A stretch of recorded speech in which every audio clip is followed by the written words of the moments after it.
Oke,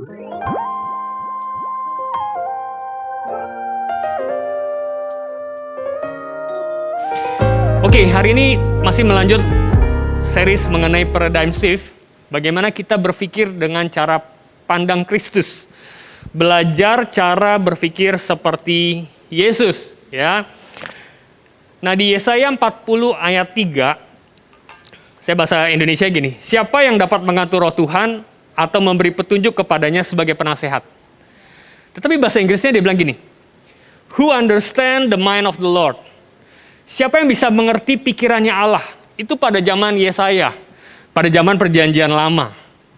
Nah, tetapi di 1 Korintus 2 ayat 16, Paulus berkata seperti ini. Sebab siapakah yang mengetahui pikiran Tuhan sehingga ia dapat menasehati dia? Sama seperti Yesaya, tapi dilanjut dengan satu kalimat seperti ini. Tetapi kami memiliki pikiran Kristus. Jadi who can understand the mind of the Lord? Di Yesaya, tetapi di Paulus berkata, kita bisa. Kenapa? Karena kita akan memiliki pikiran Kristus.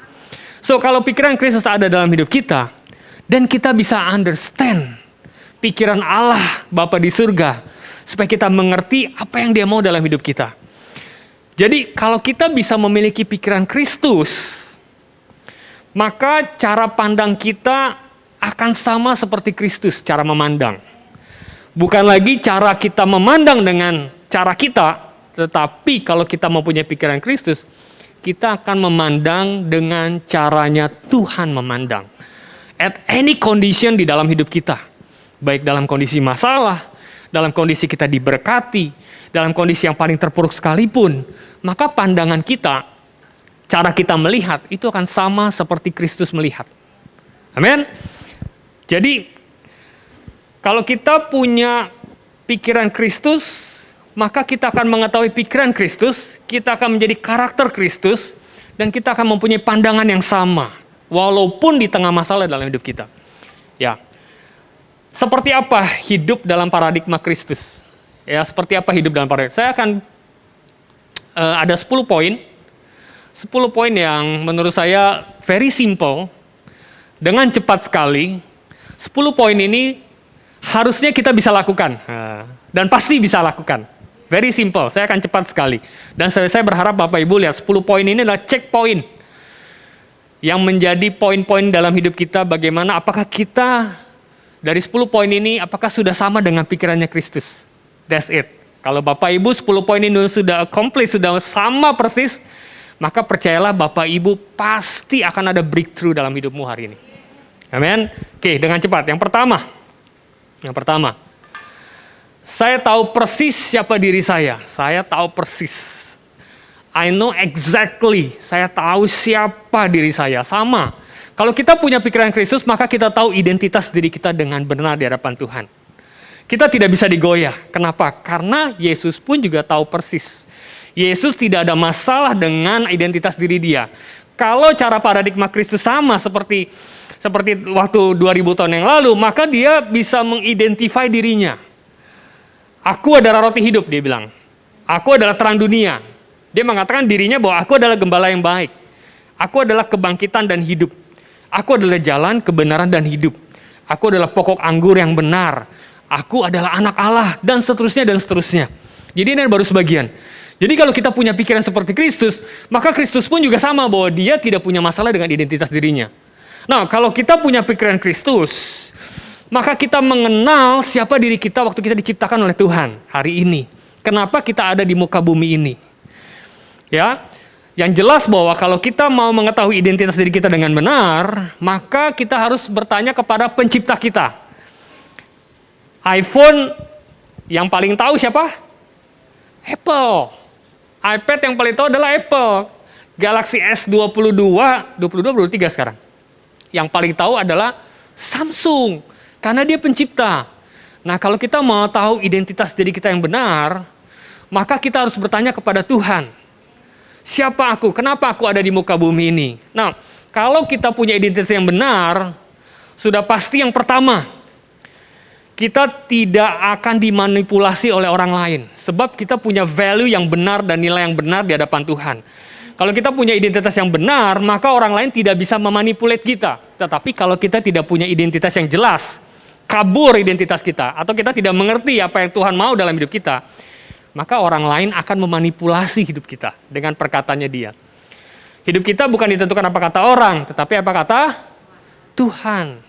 Amin. Yang kedua, kalau kita punya pemikiran yang sama dengan Tuhan mengenai identitas diri kita, maka percayalah bahwa hidup kita tidak akan pura-pura. Kita tidak akan memakai topeng setiap hari. Bahkan yang ketiga, kita tidak akan pernah stres. Karena kita punya pemikiran yang sama. Seberapa engkau menilai dirimu dengan benar, itu menentukan identitas dirimu. Siapa yang pernah ke mall? Sering ke mall ya? Pernah ya? Pertama kali kita lihat barang, lihat apa? Kalau kita mau beli? Harga, price tag. Harga pasti. Kalau saya masih lihat harga. Masih terus lihat harga. Mana yang obral, mana yang enggak. Mana yang diskon, mana yang enggak. Betul ya? Nah, kalau kita melihat barang yang lagi diskon, murah banget, maka kita akan sambil lalu, kalau perlu kita ambil, kalau enggak kita ambil. Tapi kalau kita masuk ke dalam satu toko yang mahalnya minta ampun. Kemarin saya pergi sama anak-anak saya nggak pernah masuk mall, satu galeri yang bagus banget. Kemudian anak saya, Nike, bilang gini, Dad, kita masuk ke Dad, kemana? Waktu itu ke Pacific Place. Nah itu banyak tuh, ada LV, ada Chanel, ada segala macam deh pokoknya. Let's go. Waktu kita masuk ke LV, tanya satu tas kecil tuh, kayak Vita tuh gitu, tas kecil segini. Berapa nih? 20. Maksudnya apa nih kok 20? 20 juta, Dad. Kecil segini 20 juta. Hah? 20 juta maksudnya? Saya pikir 20 ribu. Terus lihat yang lain, ini berapa? 47. Jadi mereka satuannya tuh 06-nya itu hilang gitu. Cuma angka 2 depannya doang gitu. Jadi kita mesti tahu juga, kadang-kadang Bapak Ibu kalau ke mall ya, ke LV, percayalah dia cuma sebut angka 2 atau 100 gitu. 06-nya hilang. Tapi kalau kita bayar 06-nya itu bakal kita bayar itu. Terus Chanel gitu ya. Wah, buset, bajunya aja 1 biji udah berapa juta gitu ya. Nah, beda kalau kita datang ke Matahari atau ke Robinson. Saya betul. Nah, seberapa kita menilai diri kita yang benar, seberapa kita menilai harga kita yang benar, itu menentukan identitas diri kita di hadapan Tuhan. Betul? Nah, kalau kita merasa bahwa diri kita adalah ciptaan Allah yang sempurna, kita adalah orang yang diberkati, kita adalah orang yang dicipta Tuhan dengan sempurna, dengan tujuan yang jelas di hadapan Tuhan. Kita berharga di mata Tuhan. So that's why harga kita menjadi harga yang mahal di hadapan Tuhan. Dia membayar kita dengan lunas, dengan harga yang mati di kayu salib, mahal banget untuk menembus hidup kita. So that's why kita sangat expensive. Apapun kondisimu hari ini, percayalah identitas dirimu mahal di hadapan Tuhan. Amin. Jangan pandang rendah, jangan pandang rendah. Kita humble boleh, tapi kita harus menilai identitas kita yang benar. So that's why kalau kita bisa menilai diri kita yang benar, maka kita akan tidak ada masalah, kita tidak akan dimanipulasi orang perkataan orang lain. Ya, yang kedua, dengan cepat, saya mengerti tujuan Tuhan dalam hidup saya. Kalau kita punya pikiran yang Kristus yang benar di hadapan Tuhan, maka kita juga mengerti tujuan Tuhan dalam hidup saya. Yohanes 8 ayat 14, jawab Yesus kepada mereka, katanya, biarpun aku bersaksi tentang diriku sendiri, namun kesaksianku itu benar. Sebab apa? Sebab aku tahu dari mana aku datang dan kemana aku akan pergi. Kalau kita punya pikiran sama seperti Kristus, maka Kristus berkata bahwa aku tahu dari mana aku datang dan kemana aku akan pergi. Jadi dia tahu exactly ngapain dia ada di sini. Dari mana dia datang dan kemana dia akan pergi, dia tahu. Bahkan di usia 12 tahun pun juga, waktu Yesus pulang dari bait Allah, melakukan Paskah, kemudian dia masuk ke bait Allah yang dicari oleh Joseph dan mamanya Maria. Lukas 2:49 jawabnya kepada mereka, mengapa kamu mencari aku? Tidakkah kamu tahu bahwa aku harus berada di rumah Bapakku? Jadi umur 12 tahun pun, Yesus udah ngerti tujuan dia ada di muka bumi ini. Tujuan dia, Yohanes 10:10 adalah dia akan memberikan hidup kepada kita dalam segala kelimpahan. Amin, tujuan dia seperti itu. Bahkan di kayu salib pun dia juga bilang gini, sekarang jiwaku terharu dan apakah yang kukatakan, Bapa selamatkanlah aku dari saat ini. Tidak, dia nggak ngomong gitu. Tuhan Bapa jangan selamatkan aku. Dia bilang gini, sebab untuk itulah aku datang dalam saat ini. Jadi di kayu salib pun dia berkata bahwa tujuan dia datang ke muka bumi adalah memang untuk disalib. So that's why hari ini, apakah kita tahu persis tujuan Tuhan dalam hidupmu hari ini? Tuhan tahu persis, sebab di Mazmur 139, matamu melihat selagi aku bakal anak. Sebelum ada di rahim mama kita, Tuhan sudah melihat kita jauh ke belakang. Dan dia bisa melihat jauh ke depan. Dia bilang gini, di dalam kitabmu semua tertulis. Jadi kalau Bapak Ibu hari ini ada di Borum, hari ini di Borum, itu sudah tertulis di kitabnya Tuhan hari-hari yang belum dibentuk. Amin. Amin. Jangan Bapak Ibu pandang bahwa hari ini di Borum cuma kebetulan atau memang cuma sambil lewat. No way.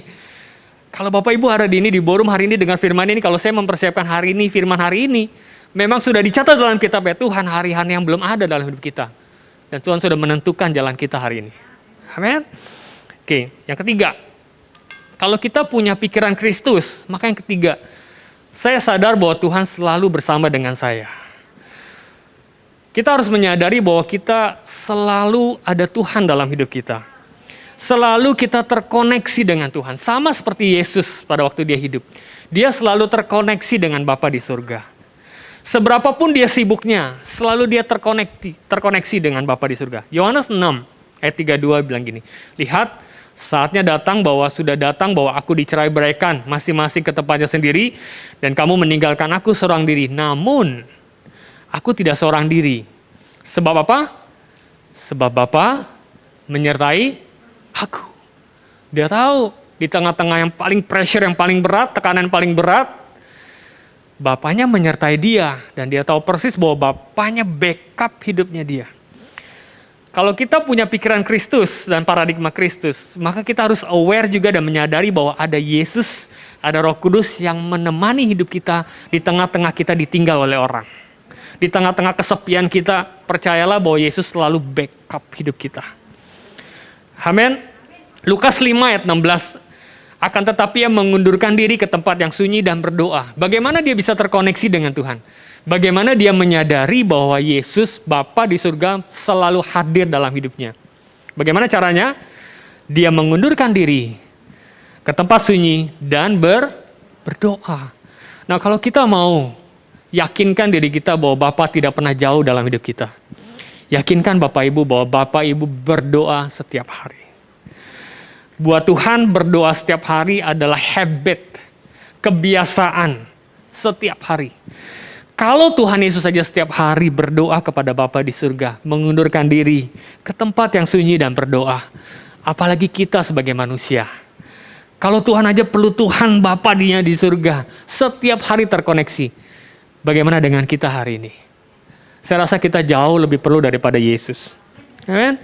Kalau kita sibuk dan melupakan Tuhan dan lupa berdoa aja setiap hari, artinya kita akan keluar dari rencana Allah sedikit demi sedikit. Tetapi kalau kita terkoneksi dengan Tuhan, kita akan tetap dalam hadirat Tuhan, maka percayalah bahwa kita akan terus berjalan step by step dalam rencananya Tuhan. Kita perlu renew dan recharge. Kita perlu sesuatu yang baru dalam hidup ini. Kita perlu sesuatu power yang baru dalam hidup ini. So, stay connected dengan Tuhan. Amin. Kalau kita punya pikiran Kristus, maka yang keempat, Tuhan menjaga setiap perkataan saya.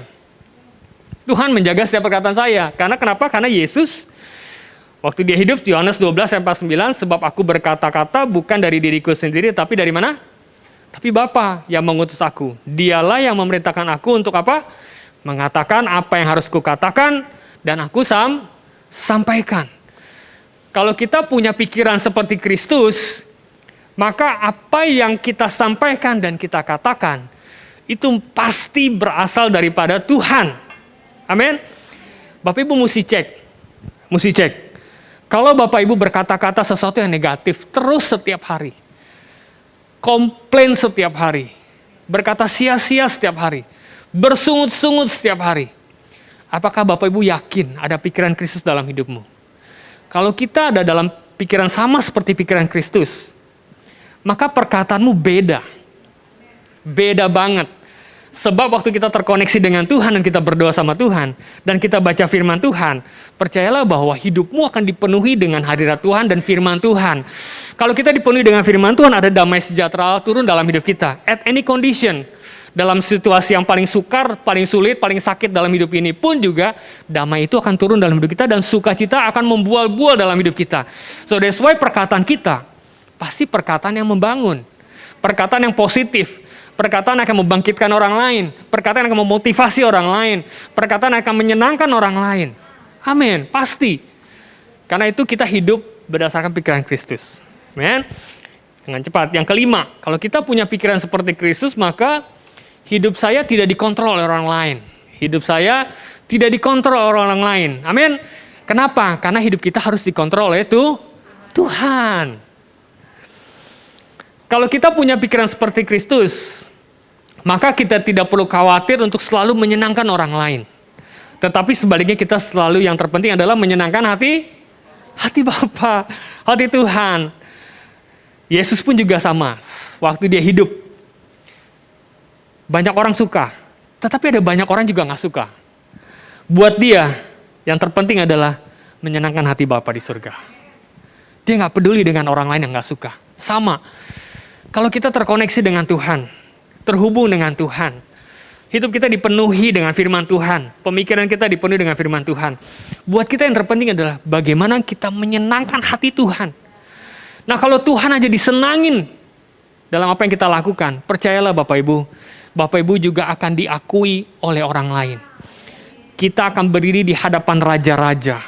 Selama kita menyenangkan hati Tuhan, akibatnya adalah kita akan disenangi orang lain.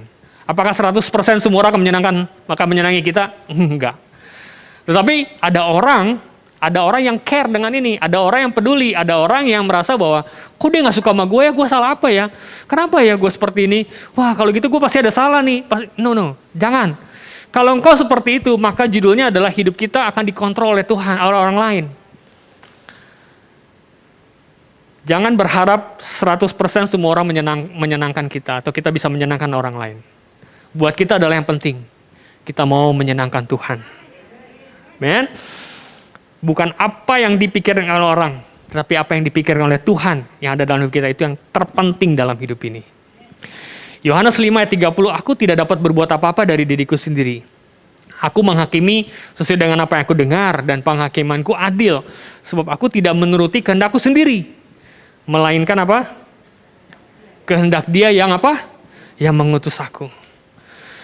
Kalau kita punya pikiran seperti Kristus, maka kita akan merasa secure. Kita akan merasa aman. Kalau orang yang tidak merasa secure dan aman, maka dia akan dengerin apa kata orang dan akan mengkontrol hidupnya. Tapi kalau kita hidup kita secure di hadapan Tuhan, aman banget. Kita nggak peduli apa kata orang, tapi kita lebih peduli apa kata Tuhan dalam hidup kita. Amin. Kita tidak perlu pengakuan orang lain, tidak perlu foto-foto yang bagus-bagus di sosial media. Kita pengen orang lain merasa, wah hebat nih. No way, kita nggak perlu. Yang penting adalah bagi kita adalah Tuhan yang ngomong kita hebat, itu lebih penting daripada orang lain ngaku kita hebat. Amin. Amin. Lebih baik Tuhan ngomong, dahsyat nih Ibu Purba, dahsyat nih Ibu Yeye. Kalau Tuhan ngomong seperti itu, wah, orang lain juga pasti dia pasti udah berdiri di hadapan raja-raja. Pasti bahkan diberkati, amin. Kalau kita punya pikiran seperti Kristus yang keenam, kekuatan saya di dalam Tuhan bukan dari kekuatan sendiri. Kalau kita punya pikiran Kristus, maka yakinkan dirimu bahwa kekuatanmu yang hari ini engkau ada di ballroom dan berdoa dan menyembah Tuhan, hari dan firman Tuhan, sampai dengan hari ini 2 tahun kita lewat COVID dan gak meninggal, gak mati, gak sesak napas. Percayalah kekuatanmu adalah bukan karena kekuatan hebatmu jaga hidupmu hari ini pakai proteksi masker, cuci tangan dan segala macam. Benar kita lakukan sesuai dengan porsi kita.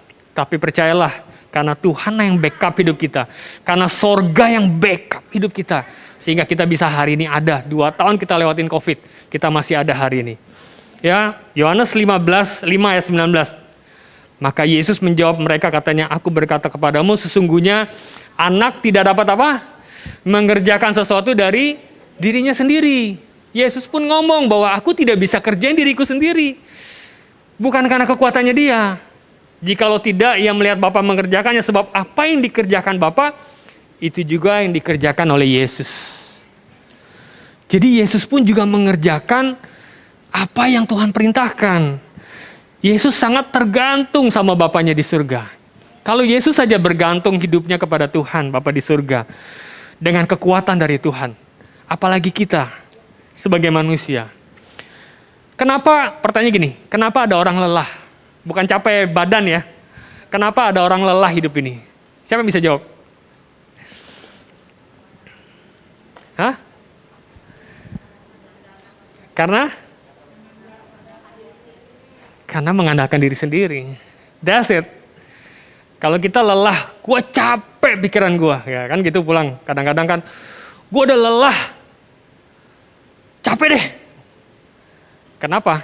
Karena mengandalkan diri sendiri. Itu jawabannya. Tapi kalau kita mengandalkan Tuhan, kita nggak akan capek. Every day, very happy. Senang, damai sejahtera, turun. Kok lu senang-senang aja sih? Lagi COVID, lagi turun. Ya karena memang pasti di backup sama Tuhan. Bukan karena kekuatan saya, tetapi karena kekuatan Tuhan. Tuhan punya rencana. Di balik semua itu pasti ada mujizat dan lain-lain. Pada cara pandangnya kita berbeda dengan cara pandang manusia. Sun, tokonya mungkin tutup, Suni di bawah. Tapi Tuhan punya rencana yang indah buat Suni. Betul ya? Gak capek. Kenapa? Dia akan sangat happy. Karena di balik semua itu, ada Tuhan yang melakukan pekerjaan yang dahsyat setelah COVID selesai dalam hidupnya. Amin? Ya, jadi jangan pernah lelah. Yang ketujuh, kalau kita punya pikiran Kristus, saya akan mengampuni orang lain yang mengecewakan saya. Saya akan mengampuni orang lain yang mengecewakan saya. Ini berbeda dengan agama lain. Lukas 23:34, Yesus berkata, "Ya Bapa, ampunilah mereka, sebab mereka tidak tahu apa yang mereka perbuat." Dan mereka membuang undi untuk membagi pakaiannya. Kalau kita berpikir seperti Kristus, maka kita akan mengampuni orang lain. Nah, kalau kita mengampuni orang lain, maka hidup kita akan melepaskan sakit hati itu dalam hidup kita. Kemudian kita akan melepaskan racun yang ada dalam hidup diri kita. Maka kita akan keluar hormon yang terbaik. Hormon serotonin, hormon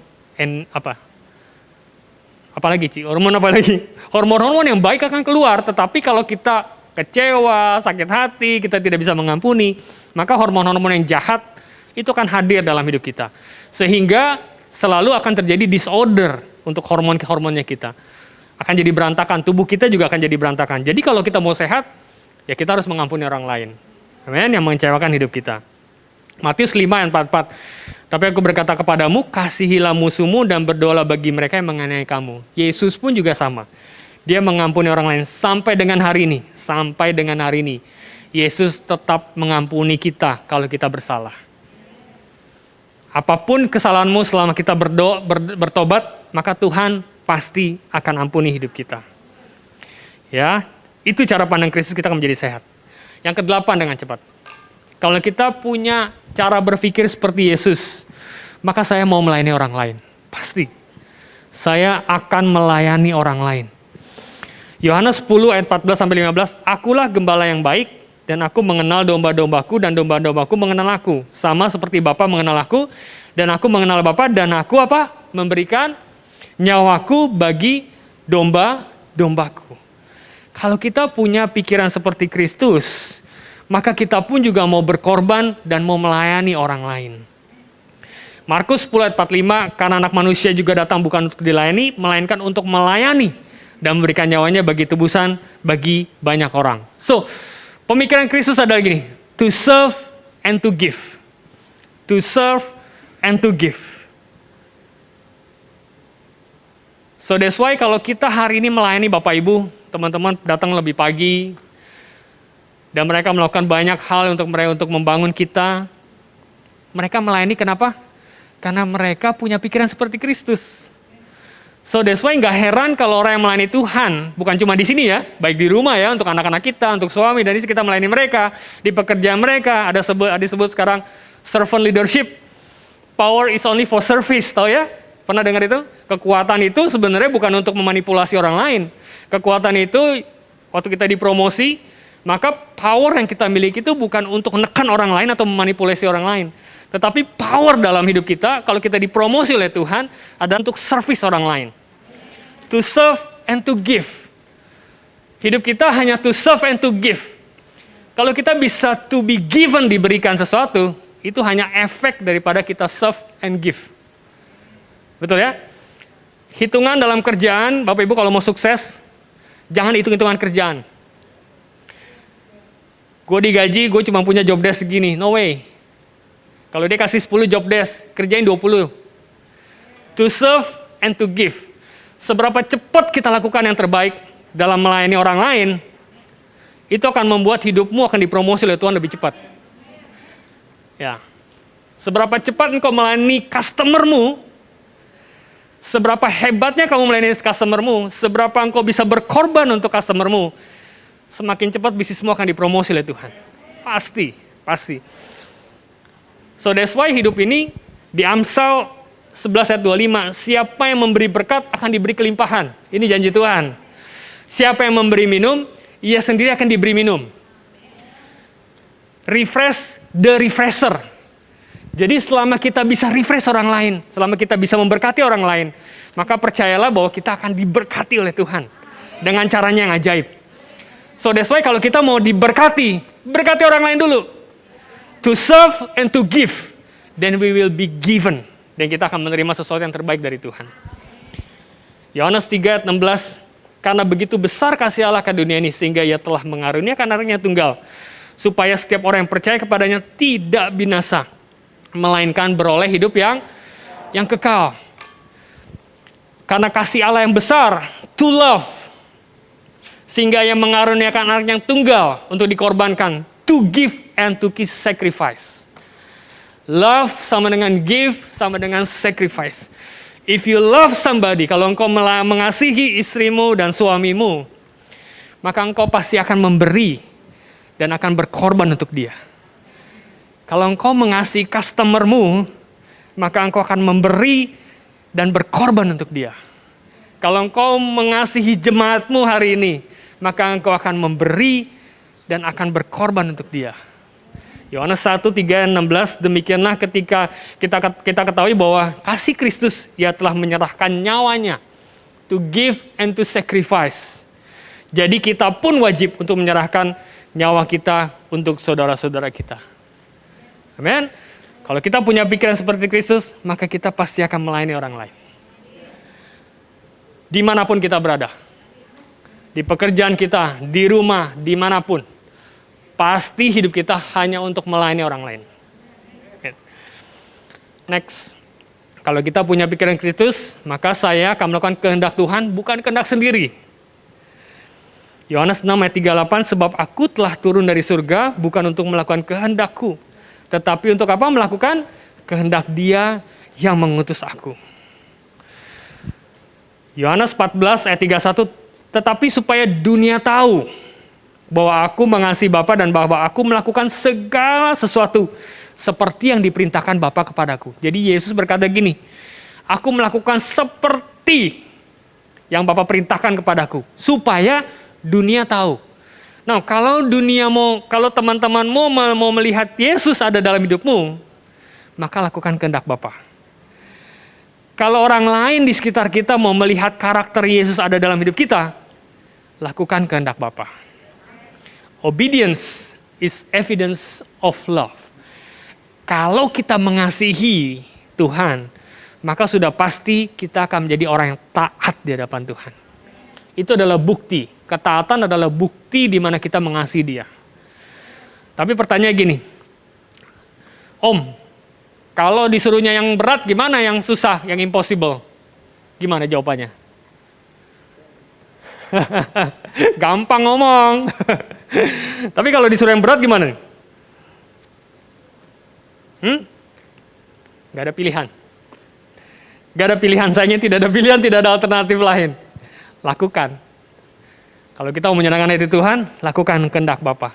Persis seperti yang Dia inginkan dalam hidup kita. Berat Om, berat banget. Don't worry. Ada banyak cara di mana kita bisa bertahan kalau Tuhan suruh. Kalau Tuhan suruhnya gampang sih gampang, tapi kalau Tuhan suruhnya berat gimana nih? Kita mesti lewati sakit. Kalau kita mesti melewati hal yang aneh-aneh. Yesus udah menyiapkan yang namanya waktu dia sebelum di kayu salib. Dia ada di Taman Getsemani. Kemudian di Markus 14 ayat 36 gini. Berat nih, Yesus disuruh Bapa untuk disiksa. Kan berat kan? Kita pertanyakan dalam konteks yang berat kan? Yesus disuruh Tuhan, Bapa di surga untuk mati di kayu salib. Yesus disuruh Tuhan untuk disiksa dan dihina. Yesus disuruh Tuhan untuk dikutuk oleh orang lain. Yesus disuruh Tuhan supaya menanggung semua dari miliatan orang yang ada di dunia ini, dipikul dalam satu nama, yaitu nama Yesus. Berat. Sehingga di Markus 14 ayat 36, katanya dia bilang gini, Ya Aba, ya Bapa, tidak ada yang mustahil bagimu, ambillah cawan ini daripadaku. Tetapi janganlah apa yang aku kehendaki, melainkan apa yang engkau kehendaki.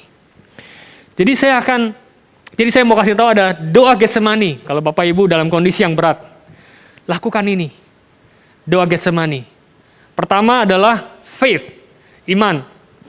Dia bilang gini, Aba, ya Aba. Aba itu adalah intimacy. Daddy. Kalau anak saya panggil Daddy, langsung nengok. Istri saya juga panggil nengok pasti.